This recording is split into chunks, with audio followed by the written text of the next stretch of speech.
Export import અથવા તો global logistics કહીએ તેમાં જો કરિયર બનાવવું હોય તો આજથી 5 વર્ષ પહેલાં કરતાં અત્યારે ઓપોર્ચ્યુનિટીઝ છે ઘણી વધી ગઈ છે અને તેના માટે જ આપણે વાત કરીશું TV9 એજ્યુકેશન એક્સપોમાં IISFTના ડિરેક્ટર આનંદ ઠક્કર સાથે. Anandji, welcome to TV9. Yeah thank you.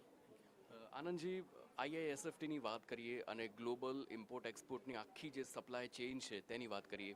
કેવી રીતના કોર્સ ડિઝાઇન કરવામાં આવ્યા છે અને સ્ટુડન્ટ્સને શું એજ્યુકેશન શું શીખવાડવામાં આવે છે? અમારી પાસે અલગ અલગ પ્રોગ્રામ્સ છે. ઓકે, જેમ કે જો તમને મોસ્ટલી અમારા પ્રોગ્રામ્સ ગ્રેજ્યુએશન પછી ચાલુ થતા હોય છે, તો ગ્રેજ્યુએશન પછી જો તમને પ્રોગ્રામ્સ કરવા હોય તો અમારી પાસે શોર્ટ ટર્મ ડ્યુરેશન પ્રોગ્રામ્સ પર છે, જ્યાં કને તમે આખો global logistics, supply chain, exports, import, shipping, logistics, custom clearance, freight forwarding એ બધી વસ્તુ સમજી શકો. અને બીજો અમારો એક લોંગ ટર્મ ડ્યુરેશન પ્રોગ્રામ છે 42 મંથનો, દેટ ઇઝ કોલ્ડ ચાર્ટર્ડ લોજિસ્ટિશિયન. હવે ચાર્ટર્ડ લોજિસ્ટિશિયન એ આખી એક જર્ની છે કે જ્યાં કને તમે ફોર એક્ઝામ્પલ કોઈ પણ ફ્રેશર્સ હોય, એકદમ ગ્રેજ્યુએટ હોય, જેને આ ફિલ્ડ વિશે કશો પણ ખબર નથી, રાઈટ, તો એ જો અમારો ચાર્ટર્ડ લોજિસ્ટિશિયન કોર્સ જોઈન કરીશ તો એમાં અલગ અલગ લેવલ્સ છે, લેવલ 1, લેવલ 2, લેવલ 3 અને પછી ચાર્ટર્ડ લેવલ. આ આખો પ્રોગ્રામ જે છે એ ફાઇનાન્શિયલી ફ્રી મોડેલ છે.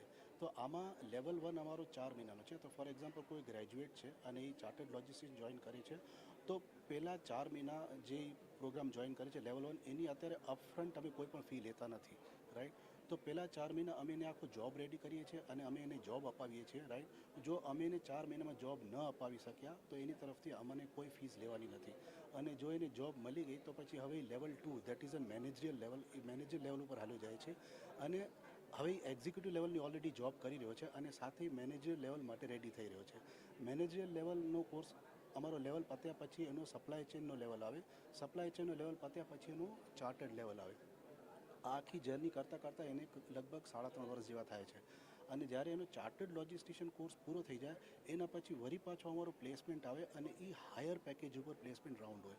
હવે આ જનરલી જે આખી ફિલ્ડ છે ગ્લોબલ લોજિસ્ટિક્સ અને સપ્લાય ચેનવાળી, આમાં વર્ક એક્સપિરિયન્સ ઉપર જે છે સેલરી પેકેજ બહુ ડિપેન્ડ કરે છે.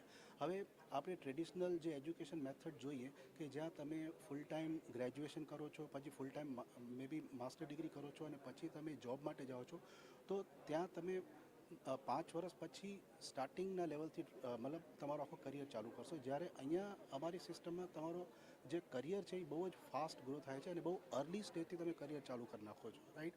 જેમ કે ગ્રેજ્યુએશન પત્યા પછી અમારો જે ફર્સ્ટ લેવલ છે એ ફર્સ્ટ લેવલ પત્યા પછી સીધા અમે તમને જોબ અપાવી દઈએ છીએ. તો તમે ફિલ્ડમાં કામ કરો છો અને સાથે સાથે તમે ભણી પણ રહ્યા છો. તો અમારી જે આખી ફિલ્ડ છે એ આખી પ્રેક્ટિકલ ફિલ્ડ છે. તો તમે ખાલી ક્લાસરૂમથી આ વસ્તુને નહીં સમજી શકો. અને જે તમને જે લેવલ ઉપર જવું છે, જે હાયર પેકેજીસ ઉપર જવું છે, તો તમે 1-2 વર્ષનું વર્ક એક્સપિરિયન્સ કરેલો હશે તો જ તમને હાયર પેકેજીસ મળશે. જનરલી તમે કોઈ પણ જોબ ડિસ્ક્રિપ્શન્સ આપણે જોઈએ કોઈ પણ કંપનીના હાયર પેકેજના, તો લગભગ આજે સ્ટાન્ડર્ડ કંપની જે હોય છે એ લોકો 1 કે 2 કે 3 વર્ષનો વર્ક એક્સપિરિયન્સ માંગતા હોય છે અને પછી જ એ લોકો હાયર લેવલ ઉપર એ લોકો જે છે પ્લેસમેન્ટ્સ આપતા હોય છે. જ્યારે પ્લેસમેન્ટની વાત કરો છો, કઈ કઈ કંપનીઝ હોય છે કે જેમાં પ્લેસમેન્ટ થતું હોય છે? સી પ્લેસમેન્ટ્સમાં જેમ કે ફ્રેટ ફોરવર્ડિંગ કંપનીઓ હોય છે, રાઈટ, પછી લાઇનર શિપિંગ કંપનીઓ હોય છે, તો મોસ્ટલી મલ્ટીનેશનલ કંપનીઓ હોય છે. અમારો IISFTની વેબસાઇટ ઉપર આખો પ્લેસમેન્ટ રેકોર્ડ અમે મૂકેલો છે, રાઈટ. અને જનરલી જે વર્લ્ડની રેન્ક શિપિંગ કંપનીઓ છે જેમ કે CMA CGM છે, હેપેક છે, મર્ક્સ લેયર્ડ છે, એ બધી કંપનીઓ અમારા પ્લેસમેન્ટ થતા હોય છે.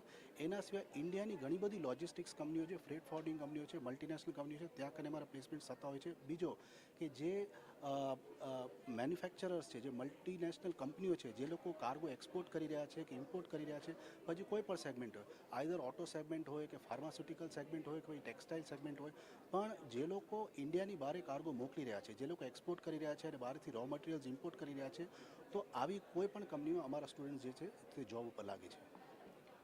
સર, 2 દિવસનો એક્સપો હતો TV9નો એજ્યુકેશન એક્સપો, કેવો એક્સપિરિયન્સ રહ્યો?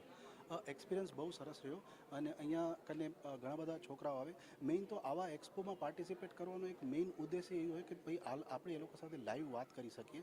અને બીજી કે અમારી એવી ફિલ્ડ છે કે જ્યાં અમે છોકરાની સાથે પેરેન્ટ્સ સાથે પણ વધારે ડિસ્કસ કરતા હોઈએ, કારણ કે આ આખો એના કરિયરનો સવાલ છે. તો ખાલી છોકરાને સમજાવવાથી એટલો નહીં બને, જેટલો પેરેન્ટ્સ પણ સાથે કન્વિન્સ થાય કે એ લોકો જે છે તે એ લોકોના છોકરા આજે કઈ દિશા તરફ આગળ વધી રહ્યા છે અને કેવી રીતે આગળ વધશે. અમારા જનરલી બધા જ પ્રોગ્રામ બહુ જ સિરિયસ પ્રોગ્રામ હોય છે અને બધા જ જોબ ઓરિએન્ટેડ પ્રોગ્રામ્સ હોય છે.